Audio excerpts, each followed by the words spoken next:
Hi, Mystery Recap here. Today, I'm going to explain an American drama thriller film called The Thinning. Spoilers ahead. Watch out and take care.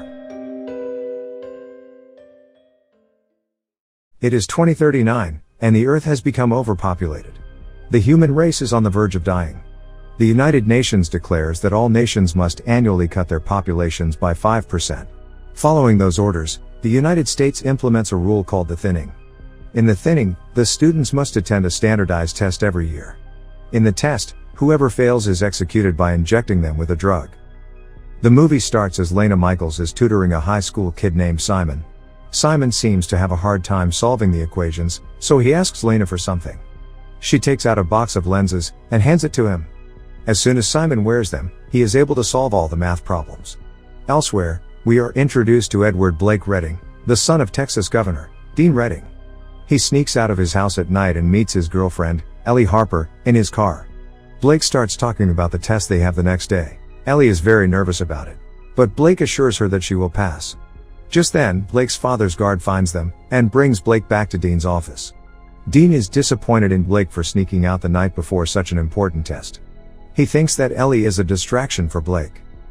The following day, it is the day of the test. Many students lined up outside the school. They have to go through an intense security check before entering. Blake asks Lena for one of her study lenses, but she is out of them. Lena and her friend, Kellen Woods, stand in the line to get inside. One of the students had cheats written in his arms. When he is caught, he tries to run away. The guards capture him. No one has ever been able to escape the exams or cheat on it. Inside the school, Blake and Ellie hug for the last time, before entering the exam hall, and soon, the exam starts. They have 2 hours to complete the test.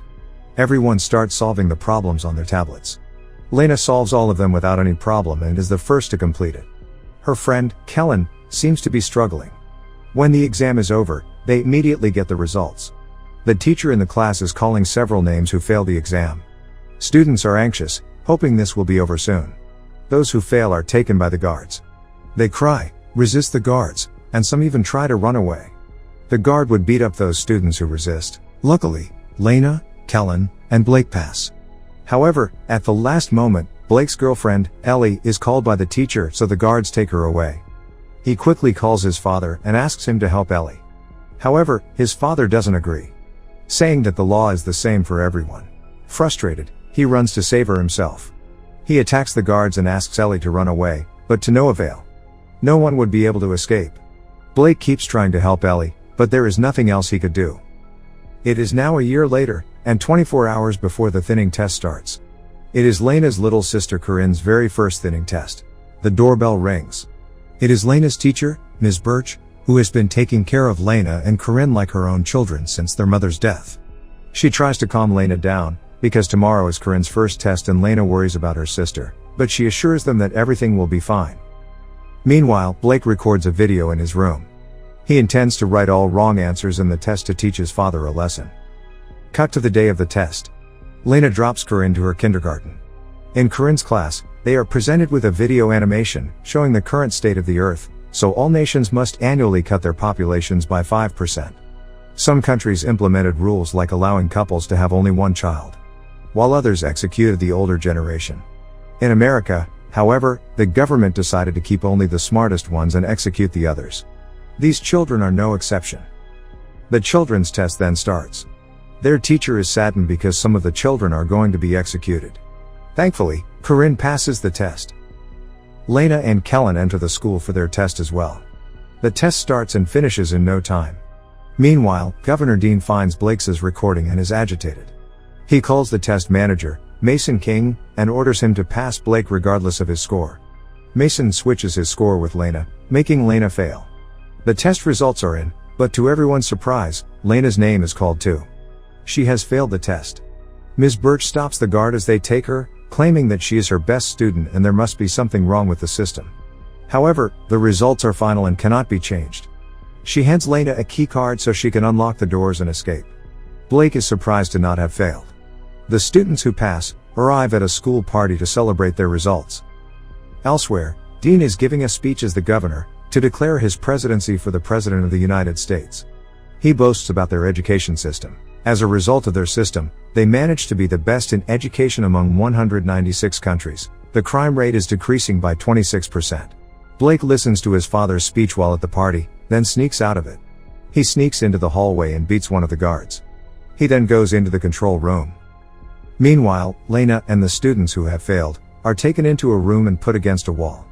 They are forced to remove all of their clothing for decontamination. Then, Lena and the others are taken to a room where the guards are about to execute them by lethal injection. Suddenly, Blake cuts the electricity off, making the whole school go dark. Taking this chance, the students who are about to be executed free themselves and try to run away. But none of them succeeds, except for Lena.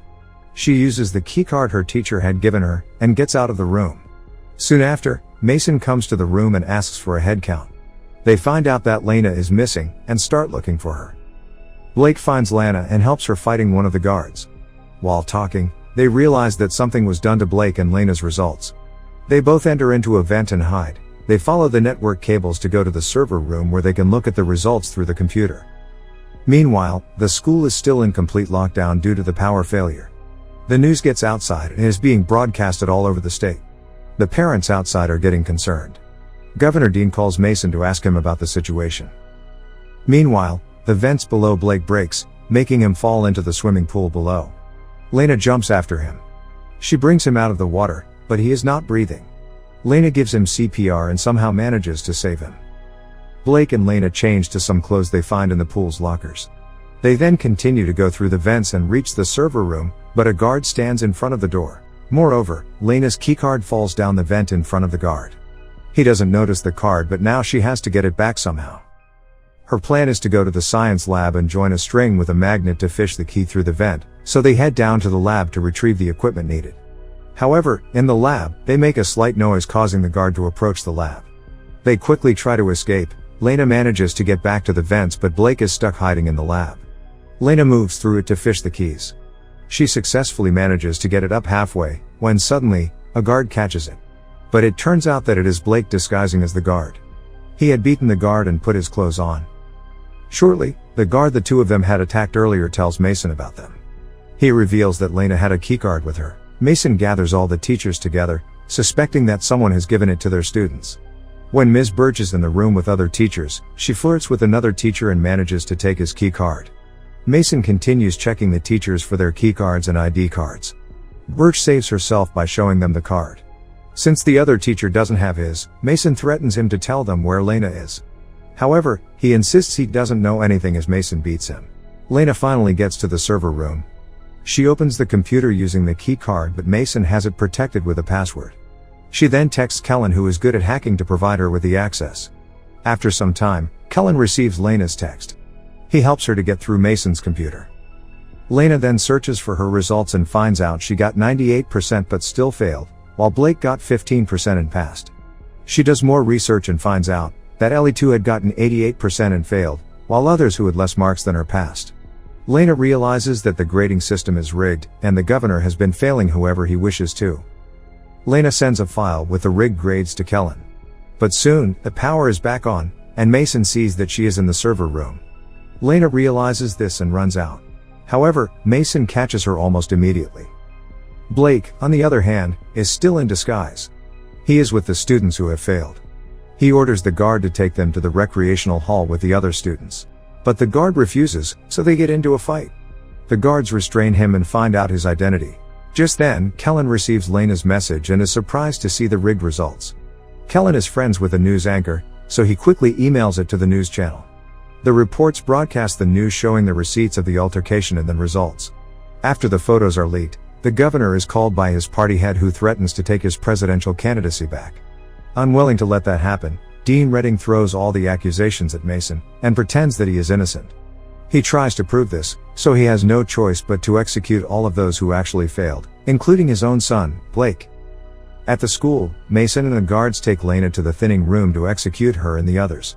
Blake is there too. Mason calls Dean to ask him if they should proceed to execute the students. But Dean tells him to stop. He wants the students who have actually failed to be executed, including his own son.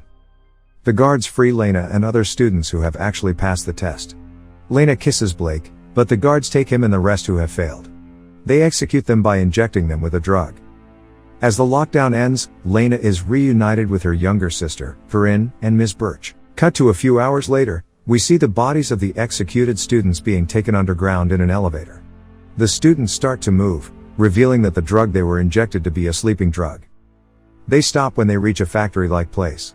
It is filled with goods being produced by the tech company Ashuru Global. Many people work in the factory. Just then, Blake is surprised to notice that one of them is actually Ellie, his girlfriend. This indicates that the students who are supposed to be executed are actually brought underground to work as slaves for a multi-million company. This was all planned by the government as a strategy to get free labor. Subscribe for more videos like this, turn on notifications, and leave a like to help the channel out. Thank you for watching.